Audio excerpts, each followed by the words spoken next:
Hello everyone. आज का हमारा जो टॉपिक है वो है कॉम्प्लेक्स नंबर्स।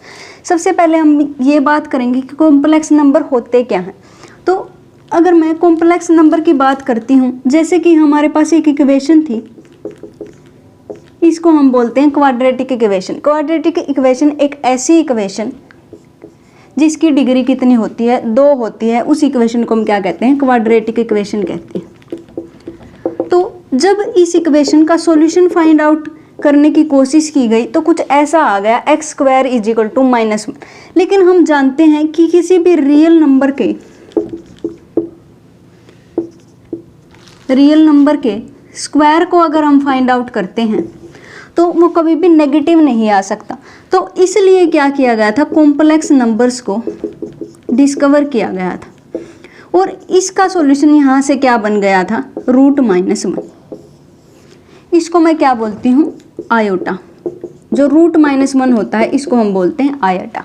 तो अगर मान लिया हमें कोई भी कॉम्प्लेक्स नंबर डिफाइन करना है तो कैसे करते हैं, z से तो हम डिफाइन करते हैं। किस फॉर्म का होता है, a + i की फॉर्म का होता है, जहाँ पर ये a और b कैसे होते हैं, हमारे पास रियल नंबर होते हैं, रियल नंबर्स। और इस a को तो हम बोलते हैं real part of the complex number, और इस b को हम बोलते हैं imaginary part of the complex number, imaginary part of complex number. और रियल पार्ट को शो करते हैं ऐसे और इमेजिनरी पार्ट को दिखाते हैं हम कुछ ऐसे।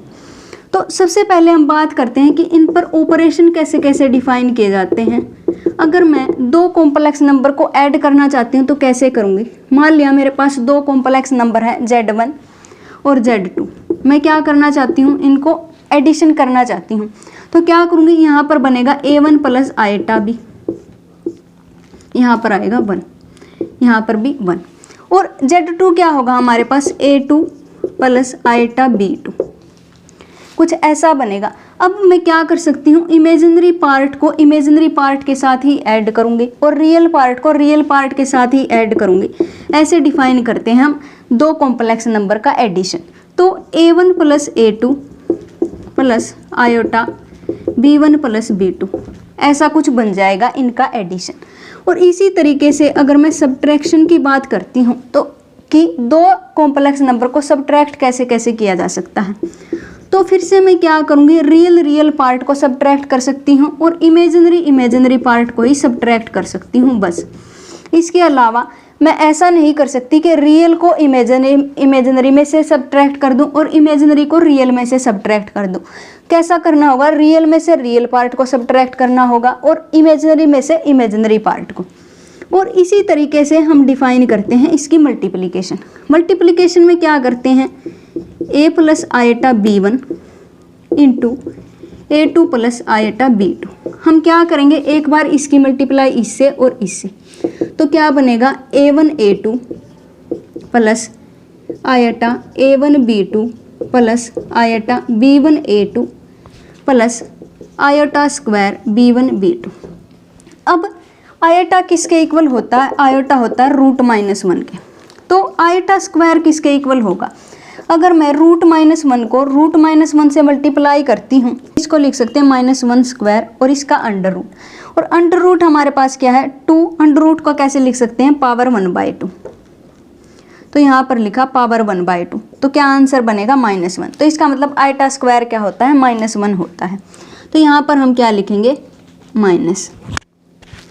तो Z1 × Z2 को हम कैसे लिख सकते हैं, a1 a2 - b1 b2 + a1 b2 + b1 a2। कुछ इस तरीके से डिफाइन करेंगे हम Z1 × Z2 को। अब हम बात करते हैं कि Z1/Z2 क्या होता है, Z1/Z2। तो इसको कैसे लिखते हैं, a1 + iβ divided by a2 + iβ। तो अगर मैं इसको फाइंड आउट करना चाहती हूँ तो क्या करती हूँ, इसको रेशनलाइज कर देती हूँ। रेशनलाइज करने के बाद क्या होगा, a2 - iβ और a2 - iβ। तो यहाँ से हमें क्या मिल जाएगा, a1 + iβ × A2 minus eta B2 और डिवाइडेड बाय क्या बनेगा A2 square minus eta B2 square. तो क्योंकि यहाँ पर A plus B into A minus B का फॉर्मूला बनेगा डिनोमिनेटर में, तो इस तरीके से हम डिफाइन करते हैं Z1 अपॉन Z2 को। अब हम पावर्स की बात करेंगे कि power of iota, power of iota, अगर आयोटा किसके इक्वल होता है, रूट माइनस 1 के इक्वल होता है। जब मैं आयोटा स्क्वायर फाइंड आउट करती हूँ तो क्या आया था, -1 आया था। अब अगर मैं आयोटा क्यूब डिफाइन करती हूँ तो क्या बनेगा, आयोटा इंटू आयोटा स्क्वायर, तो क्या बनेगा, आयोटा स्क्वायर क्या है -1 और ये क्या बच जाएगा आयोटा। तो आयोटा का क्यूब किसके इक्वल होता है, माइनस आयोटा की। और इसी तरीके से जब मैं आयोटा की पावर 4 करती हूँ तो क्या बनेगा, iota square into iota square. Iota square क्या है -1 और आयोटा स्क्वायर यहाँ पर क्या है -1, तो क्या बन जाएगा, 1 बन जाएगा। तो इस तरीके से हम पावर ऑफ आयोटा को फाइंड आउट कर सकते हैं। अब हम बात करेंगे कि दो कॉम्प्लेक्स नंबर इक्वल कब हो सकते हैं। जैसे कि हमारे पास Z1 कोई नंबर है जो कैसा है, A प्लस आयटा B है, और Z2 हमारे पास कोई भी कॉम्प्लेक्स नंबर है जो कैसा है, C प्लस आयटा D की फॉर्म का है, जहाँ पर ये A B C D क्या होंगे, रियल नंबर्स होंगे। तो अगर मैं Z1 is equal to Z2 show करना चाहती हूँ तो क्या बनेगा, A plus iota B is equal to C plus iota D। तो दो कॉम्प्लेक्स नंबर इक्वल तब हो सकते हैं अगर मान लिया A C के इक्वल हो जाए और ये B किसके इक्वल हो जाए, D के इक्वल हो जाए, तभी हम कह सकते हैं कि दो कॉम्प्लेक्स नंबर इक्वल होंगे। और अब बात आती है कि मॉडुलस एंड कॉम्प्लेक्स कंजुगेट क्या होते हैं। तो सबसे पहले मैं मॉडुलस की बात करती हूँ। अगर मान लिया मेरे पास कोई भी कॉम्प्लेक्स नंबर है A प्लस आयटा B की फॉर्म का, तो इसका मॉडुलस को मैं कैसे शो करती हूँ, Z का मोड ऐसे शो करती हूँ और क्या बनता है, √A square plus B square, ये होता है हमारे पास मॉडुलस।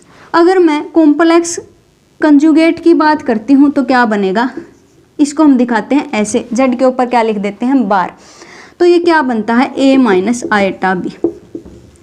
और अगर कोई नंबर दिया गया है जैसे 2 + 3 आयटा, अगर मैं इसका कॉम्प्लेक्स कंजुगेट फाइंड आउट करना चाहती हूँ तो क्या बनेगा, 2 - 3 आयटा।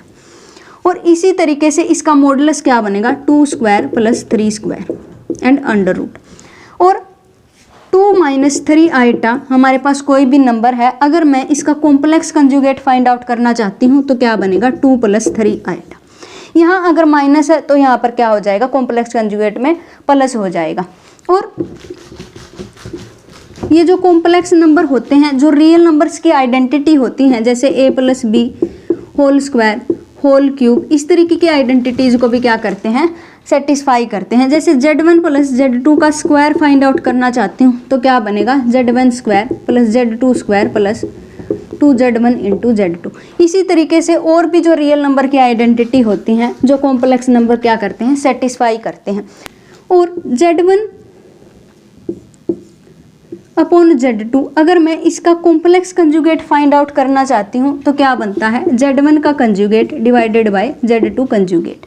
और अगर मैं इसका मॉडुलस फाइंड आउट करना चाहती हूँ तो क्या बनेगा, Z1 का mode divided by Z2 mode. और इसी तरीके से Z1 × Z2, इसका कॉम्प्लेक्स कंजुगेट मैं फाइंड आउट करना चाहती हूँ तो क्या बनेगा, Z1 का कंजुगेट इंटू Z2 का कंजुगेट। तो ये भी हमारे पास कुछ आइडेंटिटीज़ होती हैं। तो यही थी हमारी आज की वीडियो, जिसमें हमने कॉम्प्लेक्स नंबर के बारे में समझा कि complex number A plus iota B की फॉर्म के होते हैं, जहाँ पर A और B कैसे होते हैं, रियल होते हैं। और A को तो हम रियल पार्ट बोलते हैं और B को क्या बोलते हैं, इमेजिनरी पार्ट बोलते हैं।